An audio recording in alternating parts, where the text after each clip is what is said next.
Hello అండి, అందరికీ నమస్తే. ఈ శ్రావణ మాసంలో మనకి ఎక్కువగా పత్రికలు, పెళ్ళిళ్ళకి పత్రికలు ఎక్కువగా ఇస్తూ ఉంటారు. అయితే ఇదిగోండి, ఇలాంటి పత్రికల్ని మనం ఏం చేస్తూ ఉంటాం, చూస్తాం, పెళ్ళి కాగానే ఇంకా పడేస్తామో లేదంటే షెల్ఫ్ల కింద వేస్తామో, ఇంకా ఎవరిష్టం ఎవరికి నచ్చినట్టు వాళ్ళు చేస్తూ ఉంటారు. అయితే వీటితో ఒక మంచి ఉపయోగం ఉంది. ఇప్పుడు వచ్చేసి మనకి శ్రావణ మాసం, ఈ శ్రావణ మాసం అలాగే అయ్యప్ప దీక్ష, హనుమాన్ దీక్ష, ఈ టైంలలో ఎక్కువ మంది ముగ్గులు వేస్తూ ఉంటారు. అయితే ముగ్గులు వేస్తూ ఉంటే వాళ్ళకి ఏంటంటే సైడ్కి లైన్స్ కానీ తర్వాత చిన్న చిన్న డిజైన్స్ కానీ అచ్చులు అవి కొంటూ ఉంటారు. అలా కొనకుండా మనం వీటితోనే మంచి డిజైన్స్ అన్నీ కూడా ప్రిపేర్ చేసుకోవచ్చు. బయట ఒకవేళ మీరు ముగ్గు పెయింట్తో వేసుకోవాలంటే వీటితో వేసుకోవచ్చు. అది ఎలా అంటే ఇప్పుడు నేను చూపిస్తాను, చూసేయండి.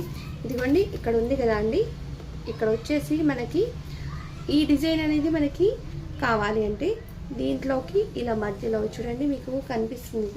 అయితే మీకు కనిపించట్లేదు కదా, నేను చూపిస్తాను. ఇలా మనకి ఇట్లా వస్తాయి అన్నమాట ఈ డిజైన్స్. అయితే ఈ డిజైన్ని మనం ఎలా వేసుకోవాలి అంటే కింద పెట్టైనా తర్వాత గోడకు పెట్టైనా మనం ఇలా అంటే చాలు మనకి వచ్చేస్తాయి. మామూలుగా అయితే పేపర్ కట్టింగ్స్ చేసేసి డిజైన్స్ వేస్తూ ఉంటారు. అలా కాకుండా ఇలా కూడా వేసుకోవచ్చు అండి. మంచి మంచి డిజైన్స్ వస్తూ ఉంటాయి కార్డ్స్ మీద. ఆ డిజైన్స్ అన్నీ కూడా మనం తీసుకొని పెట్టుకుంటే ఏ డిజైన్ కావాలంటే అది మనకి డైలీ కూడా వేసుకోవచ్చు. చూడండి, ఇక్కడైతే నేను పెట్టి చూపిస్తాను. ఇదిగోండి, ఇక్కడ ఈ డిజైన్ వేసాను చూడండి. అయితే మనకి ఒకవేళ చిన్న చిన్న ముగ్గులు కూడా రాని వాళ్ళు కూడా ఉంటారు కదా, ఇలా వేసుకుంటే సరిపోతుంది. ఇంకా దీనికి మనం ఇలా లైన్స్ ఇచ్చామనుకోండి, చిన్న ముగ్గు అయిపోతుంది. ఇక్కడ చూడండి, నార్మల్గా అయితే నేను ట్రై చేసిన, నాకు అంత పెద్దగా ముగ్గులు అయితే రావు. ఇలా మనం చూసుకుంటూ ఉంటే మనకి ఎన్ని పెంచుకోవాలంటే అలా పెంచుకోవచ్చు అనమాట ఈ చిన్న డిజైన్కి.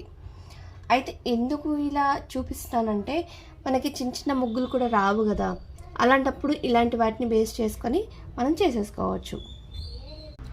ఈ టిప్ మీకు బాగా నచ్చింది కదా అండి. అయితే మోస్ట్లీగా ఎవరికి నచ్చుతుందంటే నాలాగా ముగ్గులు చిన్న చిన్న ముగ్గులు రాని వాళ్ళకు కూడా ఇలాంటి టిప్స్ అయితే బాగా నచ్చుతాయి. ఒకవేళ మీకు కూడా ఇలాంటి కార్డ్స్ వస్తే తీసుకొని మంచిగా పక్కన పెట్టేయండి. మనకి ఎప్పుడు అవసరం పడుతుందో అప్పుడు వీటిని తీసి అలా రాసిస్తే చాలండి, నిమిషాల్లో మనకి డిజైన్స్ అన్నీ కూడా నిండిపోతాయి. ఇంకా ఇళ్ళల్లో కూడా చాలామంది ఇప్పుడు డిజైన్స్ వేసుకుంటున్నారు, అట్లా కూడా ఇవి ఉపయోగించుకోవచ్చు. వీలైతే మీరు ట్రై చేయండి. ఏంటి చూసి వెళ్ళిపోతున్నారా, అలా వెళ్ళకండి, ఒక లైక్ ఇచ్చి వెళ్ళండి. ఉంది